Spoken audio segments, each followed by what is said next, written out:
certo por aí, gente?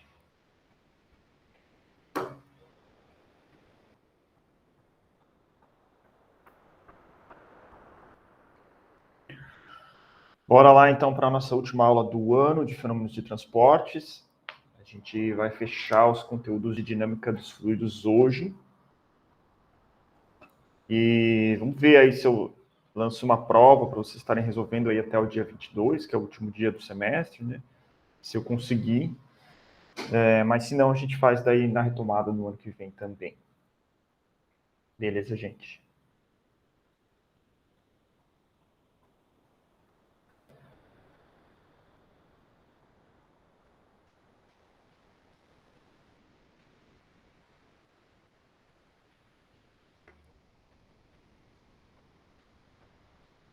Então, beleza, gente? Tá todo mundo ouvindo aí? Tudo certo? Posso começar a aula? Tudo ok, professor. Beleza.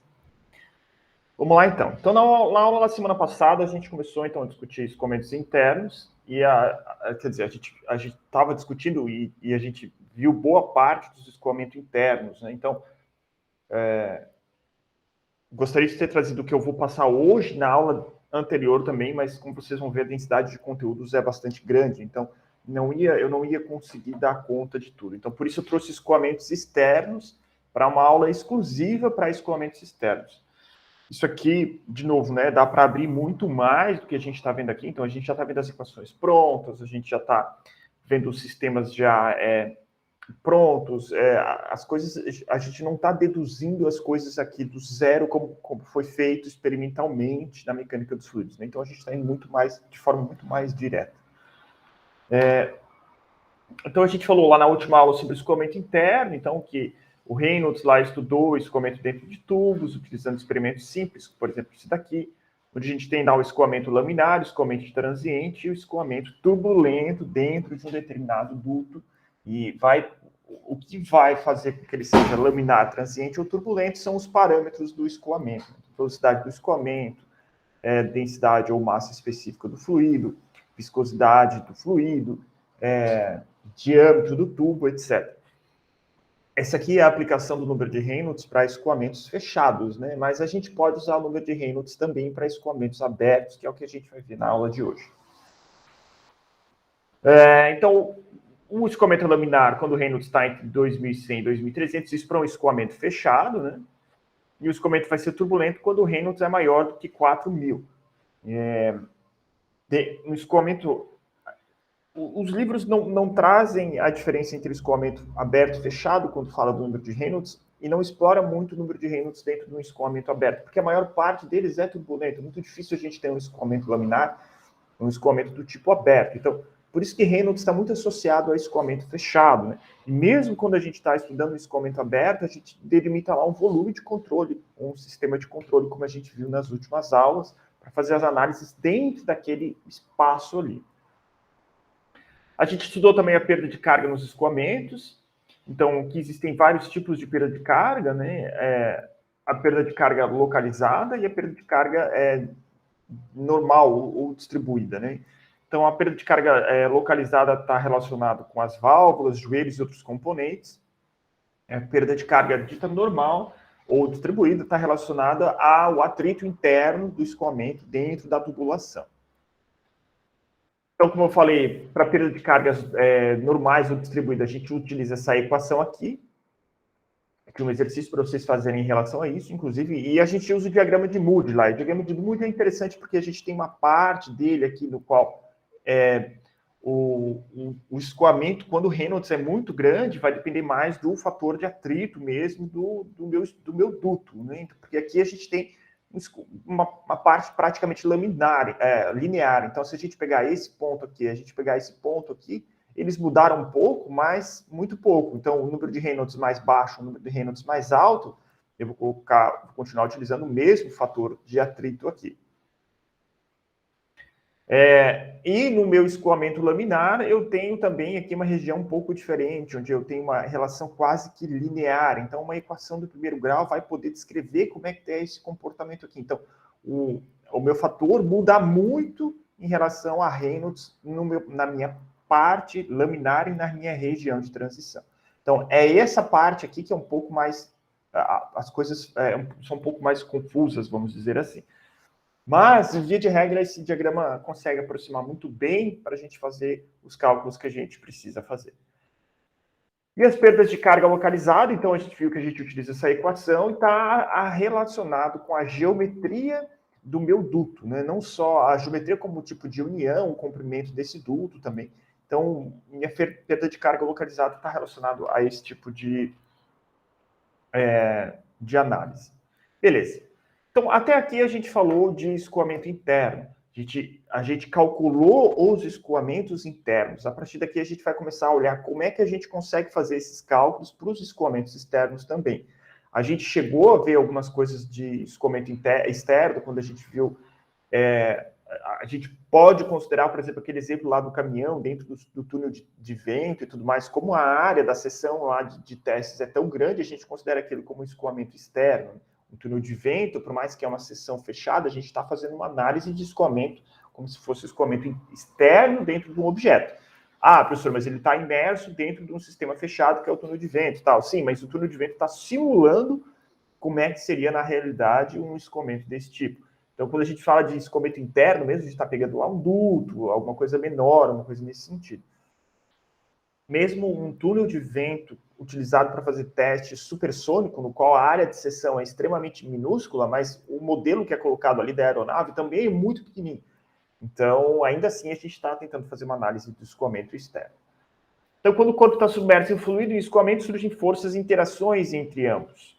Então, aqui a gente o escoamento externo meio que se caracteriza por isso, né? O objeto que está imerso dentro daquele fluido vai começar a surgir forças nele. E geralmente a gente está analisando o objeto.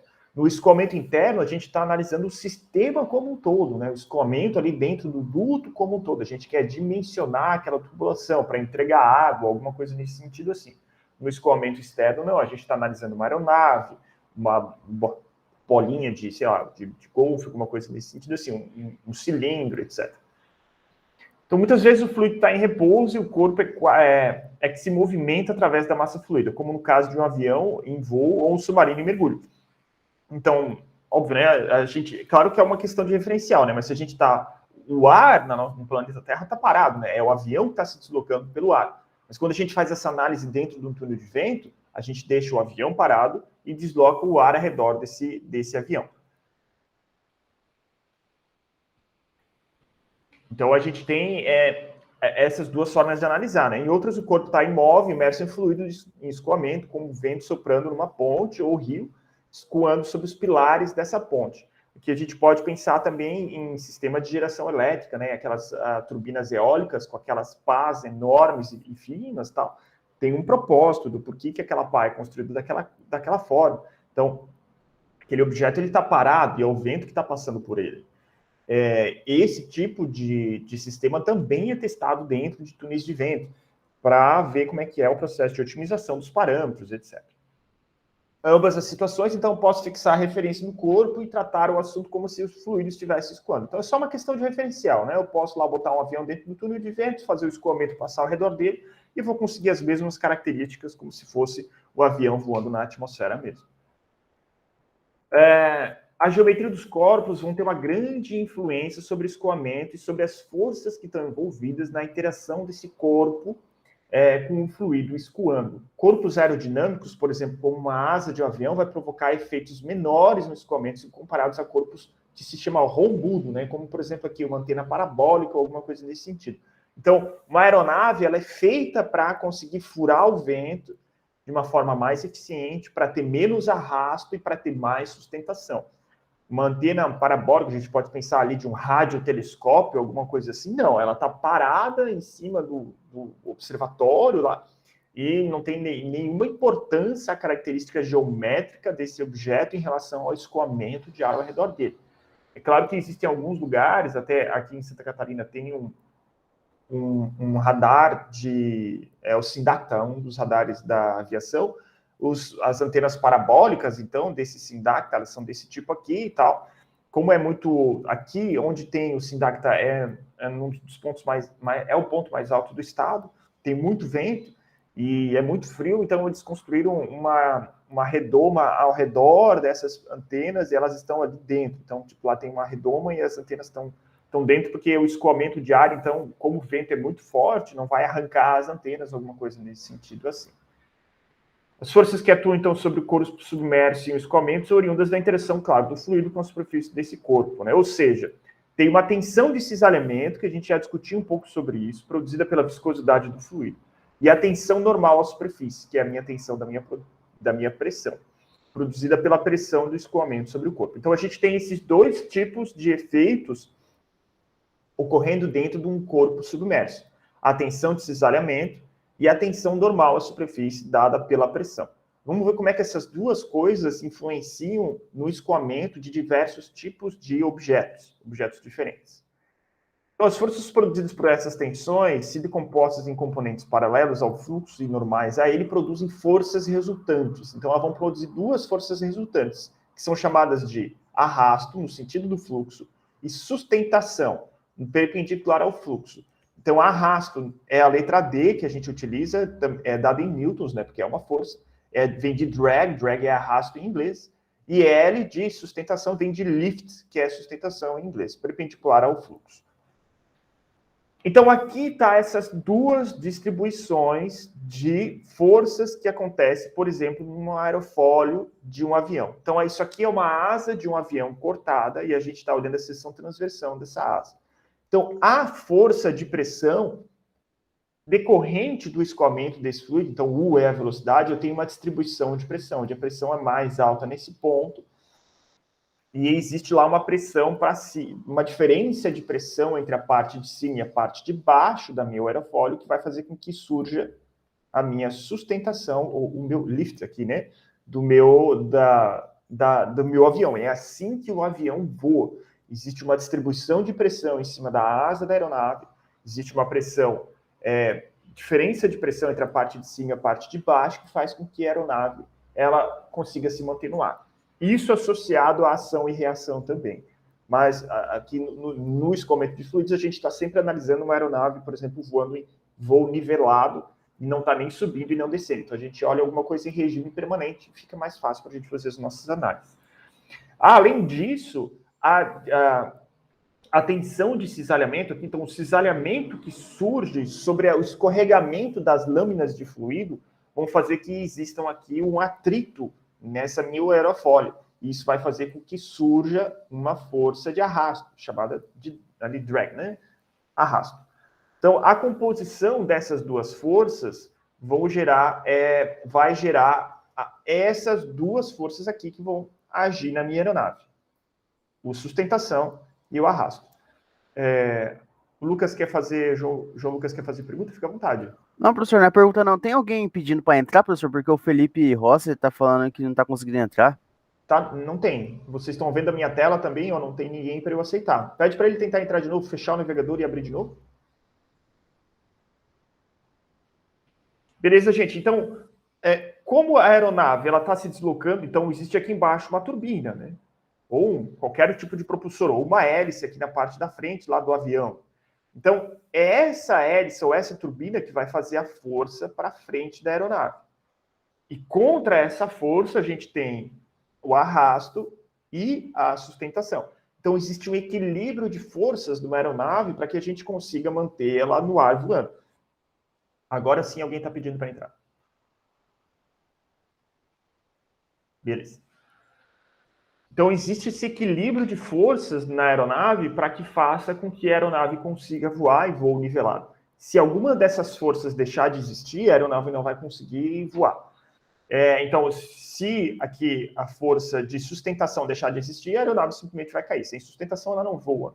Se eu não tiver mais a minha força propulsora, o meu arrasto não vai ter nada para vencer esse arrasto. Então, a minha aeronave vai perder velocidade. Se ela perde velocidade, a gente vai ver que existe um fenômeno chamado de descolamento da camada limite sobre a asa da aeronave. Se existe um descolamento da camada limite sobre a asa da aeronave, a sustentação deixa de acontecer. A aeronave vai vir a cair. Ah, professor, mas como é que funcionam os planadores? O planador não tem motor. Não, ele não tem motor, mas ele está sempre se deslocando em relação ao ar. Então, ele está usando as forças de diferença de temperatura lá da camada, né, da atmosférica gasosa para conseguir subir, igual um urubu faz, depois ele está sempre voando planando. Então, é uma forma diferente de voo.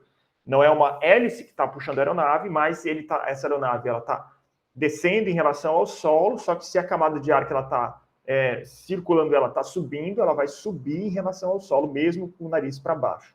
Então, tem várias características de voo, claro que a gente vai simplificar e vai trazer aqui aeronaves que possuem um propulsor, então possui lá uma turbina, uma hélice, uma coisa nesse sentido. Então, vamos ver um pouco do arrasto. A camada limite é uma região próxima à superfície por onde o fluido escoa e onde se manifestam os efeitos das forças viscosas do escoamento. Então, quanto mais viscoso o escoamento, maior vai ser o meu arrasto. Ah, professor, isso é importante? Isso é muito importante, porque a viscosidade e a massa específica do ar muda em relação à altitude e temperatura.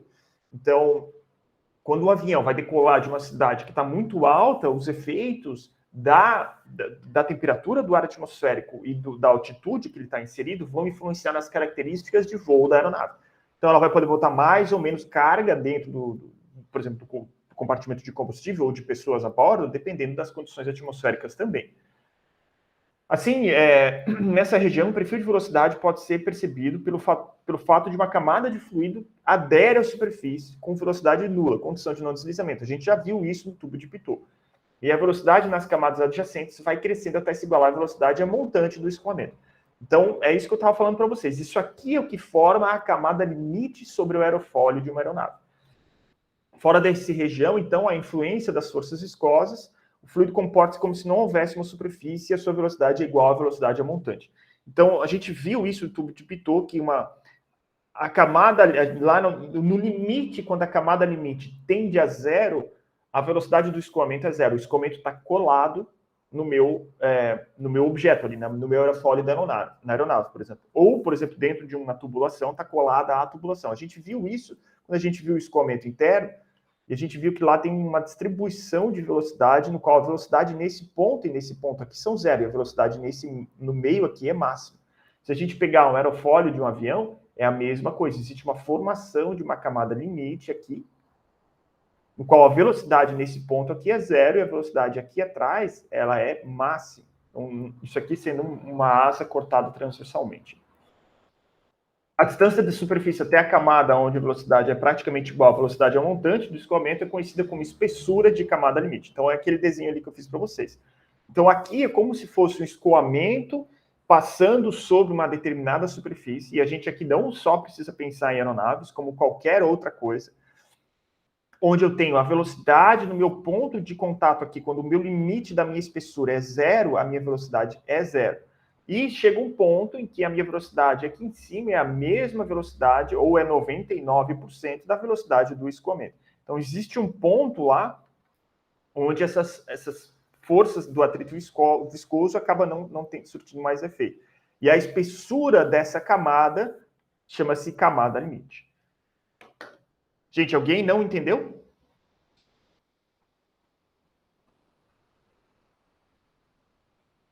Beleza. Ao longo do desenvolvimento do escoamento, então, sobre a superfície, o escoamento no interior da camada limite sofre uma deformação devido às diferenças de velocidade e suas camadas inferior e superior. Faltou o S aqui, eu escrevi duas. A partícula, ao escoar na camada limite, sofrerá uma deformação muito mais acentuada e ela torna nessa região caracterizada por vórtices com direção e tamanhos aleatórios. A distância de transição da camada limite laminar para turbulenta é dado pelo número de Reynolds. Olha ali aparecendo de novo aqui, ó. Baseado no comprimento crítico. Como a gente não tem um sistema fechado, a gente não vai ter um diâmetro da tubulação. Mas o que vai dizer se o meu descolamento ele vai acontecer e tudo mais é o número de Reynolds. Quanto mais laminar é o meu escoamento, melhor vai ser o colamento da camada limite. Se o meu escoamento começa a ficar muito turbulento, vai ter um descolamento da camada limite, e eu vou perder o arrasto, eu vou perder a sustentação também. Então, aqui tem um exemplo de um escoamento começando numa superfície. Então, pense isso daqui como uma chapa talvez metálica, e eu tenho lá uma massa de fluido passando por essa chapa metálica, e ela vai começar a se aderir nessa superfície, e ela vai começar a formar a camada limite, porque o escoamento nesse ponto aqui é zero. Então, existe uma região transiente do desenvolvimento dessa camada limite aqui, como a gente pode ver aqui.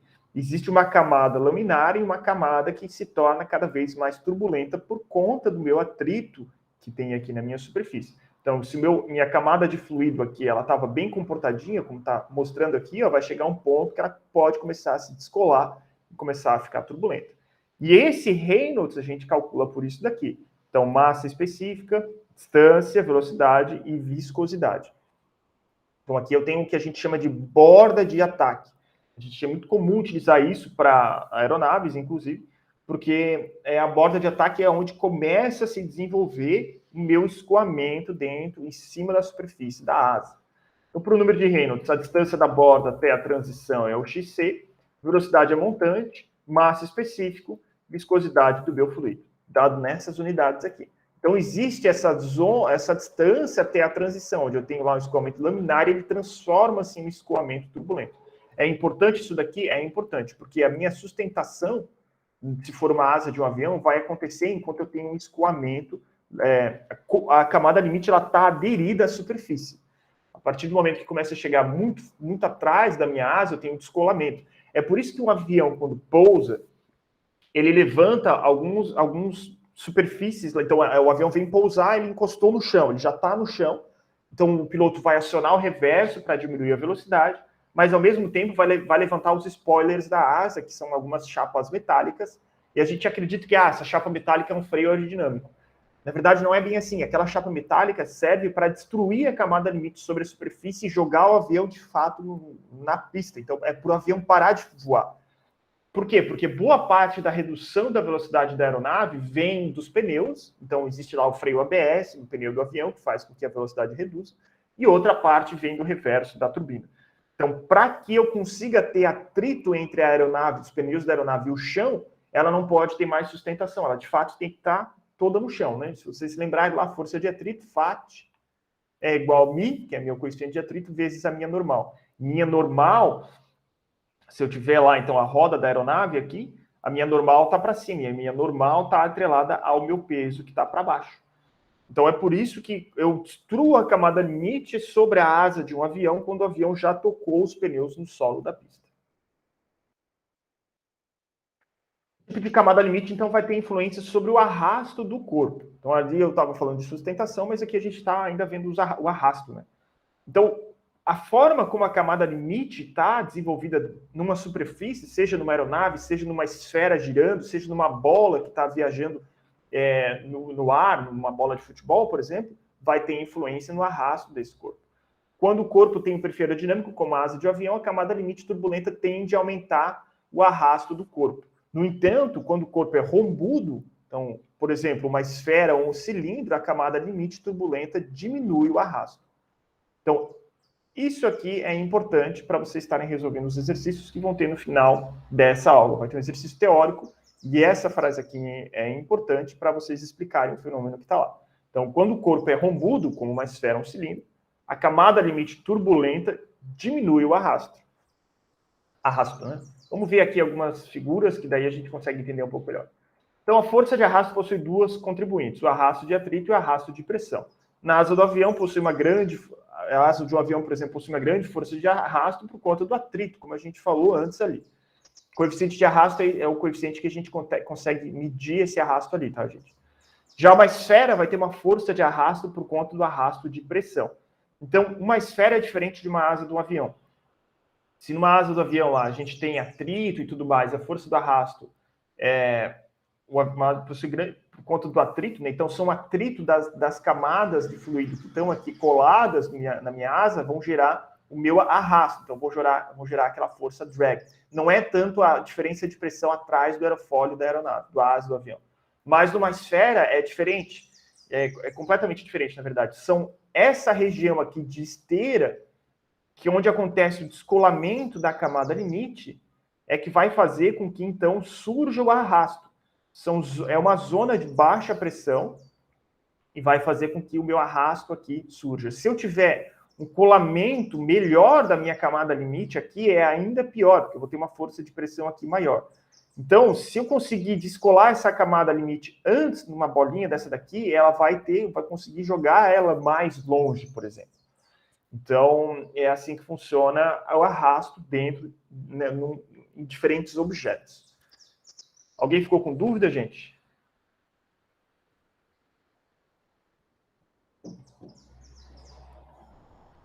Beleza.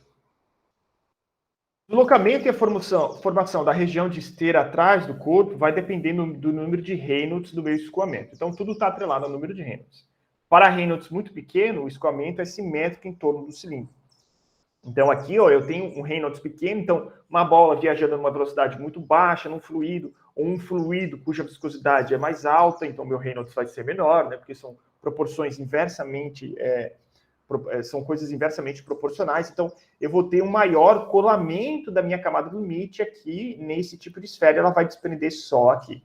Então eu tenho uma força de pressão muito, muito grande aqui que está segurando essa bola para trás, é um drag muito alto.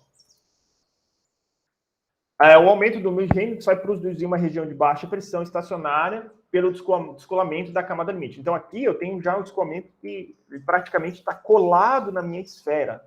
Aqui eu já começo a ter um descolamento da minha camada limite. Então, ela já começa a se separar aqui, eu começo a ter uma região aqui de baixa pressão e eu começo a ter turbulência formando na parte de trás dessa esfera. Para Reynolds ainda maiores, então acima de 100, então notem, aqui a gente está falando em número de Reynolds ainda... Antes a gente estava trabalhando com 2.000, com 4.000, aqui a gente está trabalhando com Reynolds de 100. Então, é muito fácil o escoamento ser turbulento nesse tipo de escoamento aqui, porque um 100 eu já tenho não é que o escoamento está turbulento, mas eu estou tendo uma grande descolamento da camada limite. Então, a região de separação aumenta e perde simetria, formando uma região de esteira oscilatória com vórtices alternando de baixo para dentro e de cima para dentro. Então, eu já começo a ter esses efeitos aqui, ó, esses efeitos que vão fazer com que haja uma certa oscilação do meu escoamento atrás de um... Isso aqui não necessariamente é uma esfera, isso daqui pode ser só um cilindro, né? E a gente cortou uma região desse cilindro para fazer análise. É muito comum a gente fazer isso em túneis de vento, porque isso aqui acontece de forma tridimensional, na verdade, mas é muito mais fácil a gente analisar isso de forma bidimensional. Se o Reynolds for ainda maior, então o redemoinho turbulento ocorre atrás do cilindro, formando uma região de esteira que será larga e de maior arrasto, e a camada limite for, se a camada limite, então, for laminar. Então, se eu tenho lá a camada limite laminar, eu tenho aqui ainda maior, uma esteira ainda maior sendo formada atrás desse cilindro, por exemplo. E mais, arrasto for laminar, e mais esteira de menor arrasto, ainda se a camada limite for turbulenta. Então, se a minha camada limite for turbulenta, a minha pressão aqui atrás ela é menor. Então, aqui eu tenho uma pressão minha pressão aqui é ainda um pouquinho maior do que essa pressão aqui. Então, a camada limite turbulenta, uma esteira turbulenta, né? Esteira turbulenta estreita, estreita é o menorzinho aqui, a minha esteira turbulenta. Camada limite laminar, isso daí, tá certo. Beleza. Bom, a determinação desse coeficiente pode ser dado por uma equação. Equação, então, o coeficiente de arrasto é dado por vai ser em newtons, o meu coeficiente a minha força de arrasto, né? Então, eu consigo calcular a força de arrasto. Eu vou ter lá a massa específica do meu fluido, a velocidade, a montante, a área frontal do corpo e o CD, C minúsculo aqui, né? O coeficiente de arrasto. Então, eu tenho aqui um coeficiente de arrasto, eu consigo calcular o arrasto total. Então, para eu calcular esse arrasto total, eu uso essa equação aqui. O coeficiente de arrasto, então, é determinado por numerosos experimentos em túneis de vento, água e outros dispositivos. Esses resultados são apresentados em tabelas. Então, o meu coeficiente de arrasto, o meu CD lá, eu consigo trazer isso de forma tabelada. Então, diferentes objetos escoando dentro de túneis de vento têm diferentes coeficientes de arrasto, vão ter diferentes forças de arrasto. Então, notem, a fórmula, eu preciso colocar ali um coeficiente de arrasto. Então, esse coeficiente de arrasto vem de forma tabelada. E esses outros parâmetros aqui são os parâmetros do escoamento do meu fluido.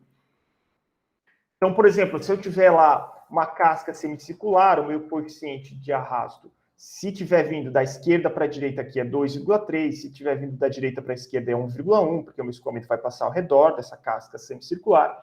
Um retângulo, por exemplo, vai depender da relação do comprimento pela minha espessura aqui desse retângulo. Então, o meu coeficiente pode variar de 1,9, 2,5, 2,9, 2,5, sucessivamente. uma carenagem aerodinâmica de uma aeronave, então tem um coeficiente de arrasto muito pequeno, porque ela é feita para conseguir furar lá, né, o meu escoamento. Um cubo tem um coeficiente de 1,05, e assim sucessivamente. Então, diferentes objetos têm diferentes coeficientes de arrasto. Eu acabei colocando as duas tabelas iguais aqui. Tinha mais alguns... Deixa eu ver se eu trouxe no próximo slide. Não. Bom, depois talvez eu possa atualizar isso daqui. Tem uma tabela com mais alguns objetos aqui. Então, quando a gente faz exercícios, a gente precisa olhar nessas tabelas aqui se a gente não receber a informação do meu coeficiente de arrasto. Professor, como é que isso foi levantado? Foi levantado experimentalmente em túneis de vento, em túneis de água, alguma coisa nesse sentido. Beleza, gente? Alguma dúvida em relação ao arrasto? Todo mundo entendeu os conceitos?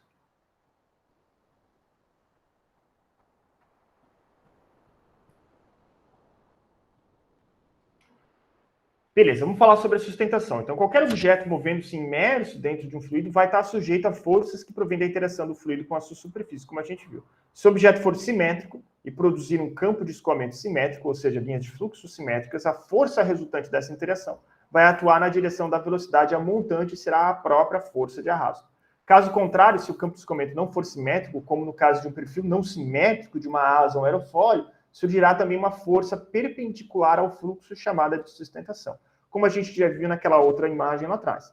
Então, essa diferença de pressão sobre um aerofólio vai gerar uma força que chama-se força de sustentação. A sustentação também pode aparecer, por exemplo, numa bola girando, por exemplo, né? Então, não só necessariamente num perfil de uma aeronave, que tem um perfil assimétrico, mas também numa bola girando surge esse tipo de força. É por isso que no futebol, quando faz aquele chute, que a bola gira, tu consegue fazer com que a bola faça uma curva no ar para entrar no gol. É isso aqui que explica esse tipo de fenômeno. Muitos objetos, então, são projetados para aumentar a sustentação. O que a gente mais tem é o caso da asa dos aviões, né? Outros são projetados de forma a diminuir a sustentação, como os aerofólios dos carros de competição, de forma a forçar uma aderência mais intensa ao solo e facilitar o seu controle na curva. Então, um carro de Fórmula 1 é como se tivesse uma asa de um avião virada ao contrário. A tendência é jogar o carro para a pista.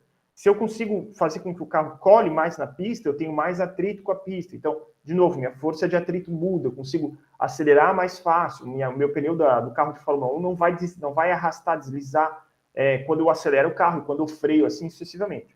Então, é por isso que a gente usa uma asa de um avião invertida num carro de Fórmula 1. E, claro, no avião para voar, a força de sustentação é para cima. Então, aqui tem vários exemplos aqui de sustentação.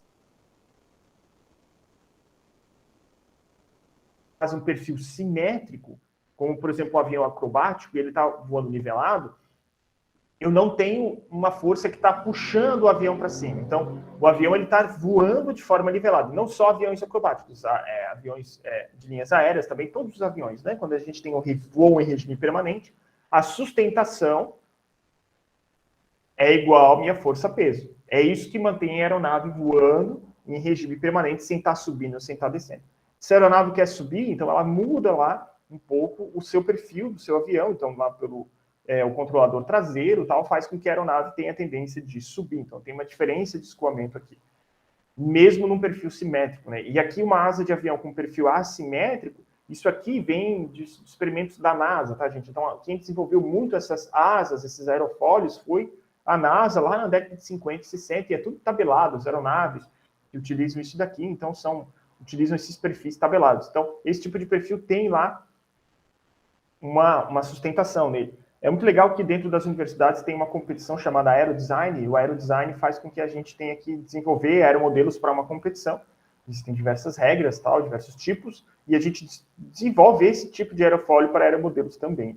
Então, aqui uma esfera, né, quando eu tenho um escoamento simétrico, como a gente já viu, porém, se a minha esfera estiver girando, eu mudo o comportamento do escoamento dentro dessa esfera girando. Então, se isso aqui é aquele exemplo da bola de futebol girando, vai surgir uma força de sustentação para fazer com que a bola faça uma curva, ou a bola voe mais longe, alguma coisa nesse sentido. Coeficiente de sustentação.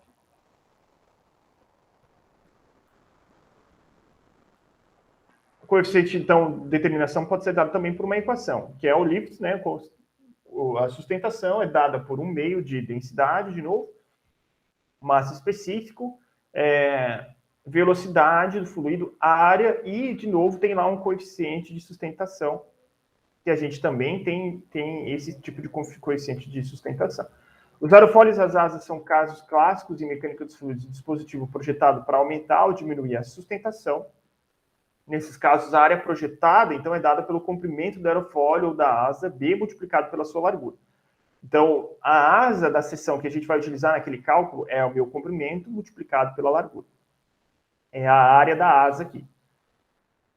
Em asas aerofólios, então, o ângulo de ataque é um fator muito importante. E ele vai relacionar qual que é o coeficiente de sustentação. Então, a influência do ângulo de ataque em um típico perfil de asa é mostrado nessa figura aqui. Então, o meu coeficiente de sustentação está relacionado ao ângulo de ataque da minha asa. Então, o ângulo de ataque é, se eu pegar lá a corda da minha asa, que é cortar ela ao meio, né, eu tenho aqui o meu aerofólio. Isso aqui é um ângulo aqui zero. Então, alfa aqui é igual a zero. Se eu tiver o meu ângulo de ataque, então, o meu aerofólio inclinado para cima, e eu medir isso daqui, eu vou ter um determinado alfa aqui. E esse alfa, ele está mostrado aqui embaixo. Então, quando eu tenho um alfa se aproximando de 15 graus, eu vou ter lá o meu maior coeficiente de sustentação. Então, é onde eu consigo com que a minha aeronave tenha a sua maior sustentação aqui. Porém, existe um ponto importante chamado de stall. O ponto de stall é o ponto quando eu começo a ter, então, eu tenho um escoamento aqui em cima, e eu começo a ter descolamento dessa camada limite. Então, o meu descolamento acontece muito antes. Se eu tiver um descolamento da camada limite, a minha asa para de ter sustentação.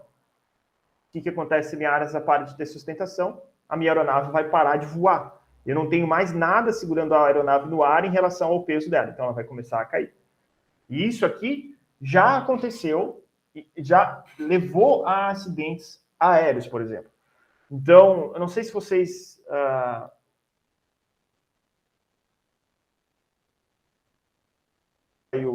do Brasil e estava indo em direção a Paris em 2008.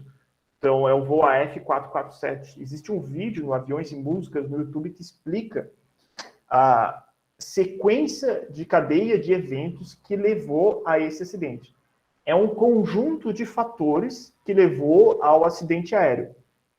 Porém, aconteceu um stall com essa aeronave. Então, eles estavam voando eu já falei sobre esse acidente quando eu falei sobre o tubo de Pitot para vocês. Então, o avião lá estava voando uma altitude muito alta, o tubo de Pitot, por uma coisa muito anômala, ele congelou, que é uma coisa muito, muito rara de acontecer. O piloto que estava em comando, ele como teve uma falsa indicação de velocidade da aeronave, porque tinha só 2 tubos de Pitot, ele indevidamente puxou o manche da aeronave para trás, e isso fez com que o nariz da aeronave levantasse. Então, isso aqui é um voo nivelado, né? Então, a aeronave estava voando lá seus 700, 800 km por hora.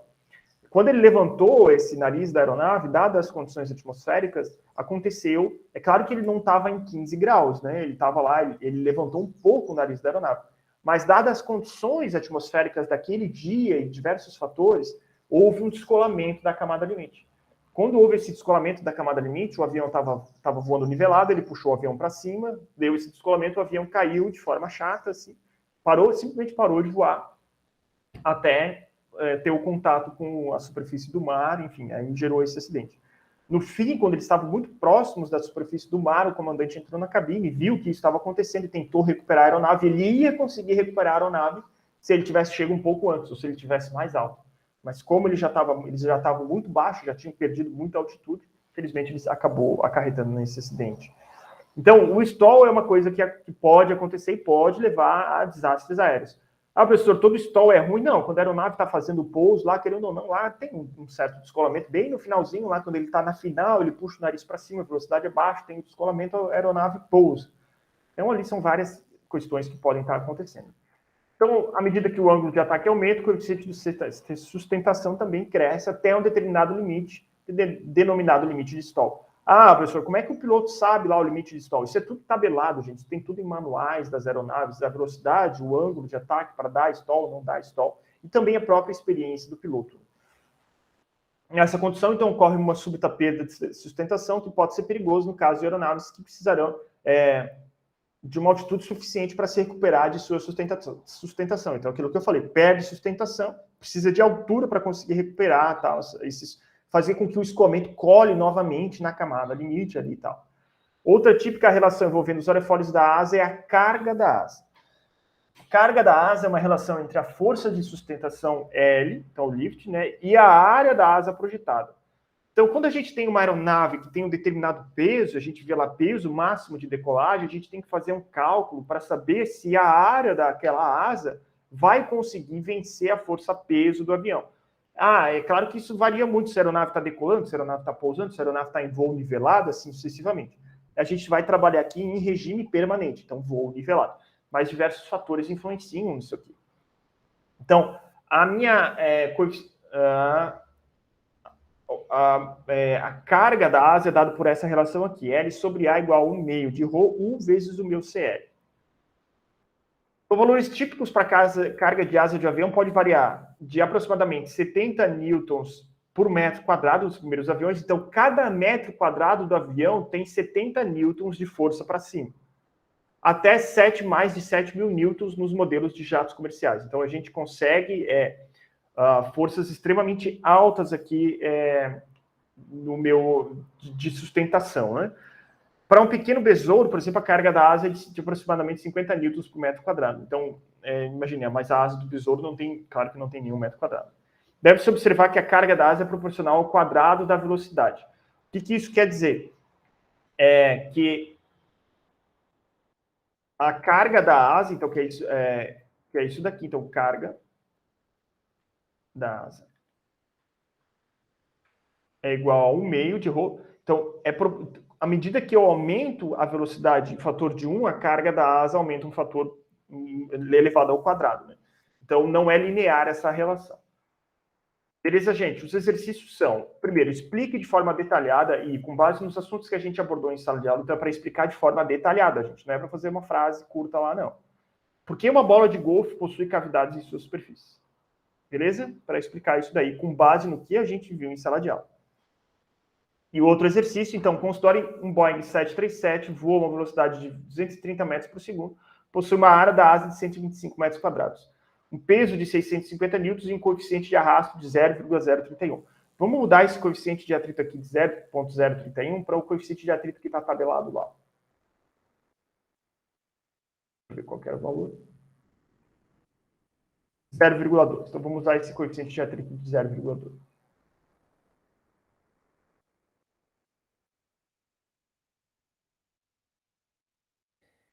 Vamos usar isso ali como 0,12. Calcule qual é a carga da asa e coeficiente de sustentação dessa aeronave. Considere que ela está voando a uma velocidade e altitude constante, ou seja, ela está estável. A massa específica do ar, 1,23 kg por metro cúbico, e somente a asa da aeronave é responsável por sustentação. Então, é só a asa da aeronave aqui que é um componente responsável por manter a sustentação da aeronave. Claro que a gente poderia abrir isso aqui em muitas coisas. A aeronave, ela mantém um certo ângulo de inclinação para frente, para cima, mesmo no voo nivelado. Tem outras superfícies da aeronave que vão gerar sustentação. A gente conseguiria abrir isso daqui de uma forma muito mais complexa. Mas vamos simplificar e vamos deixar de uma forma mais simples para a gente fazer os cálculos.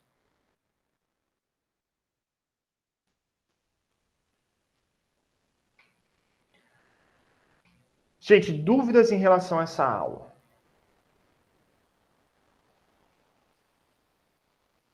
Zero dúvidas? Ô, professor. Diga. Nessa semana ainda a gente vai fazer a avaliação de fenômenos de transporte? Pergunto para vocês, como é que vocês estão aí em atividades? Agora tranquilizou um pouco. Se fosse para ser nessa próxima semana, acho que daria tranquilo para a gente. Tá, o problema é que a próxima semana vai só até dia 22, né? Eu posso deixar vocês entregarem no dia 22, por exemplo. Maravilha, pode ser. Tá, eu vou verificar aqui, eu não tenho certeza se eu vou conseguir fazer a avaliação. Manda para a gente acabar logo. Muito bom. Eu gosto de aluno que quer. Vamos adiantar as coisas aí, pessoal. Vamos encerrar esse negócio de uma vez aí que tá muito difícil. Eu vou verificar se eu consigo, então, estar montando a avaliação para essa semana, tá, gente? Vou tentar. Porque como eu assumi algumas outras disciplinas que tem que dar eu só tenho 2 semanas de aula com outras disciplinas e tem que fazer avaliações também, tá um pouco corrido. Mas eu acho que eu devo conseguir, sim. Não,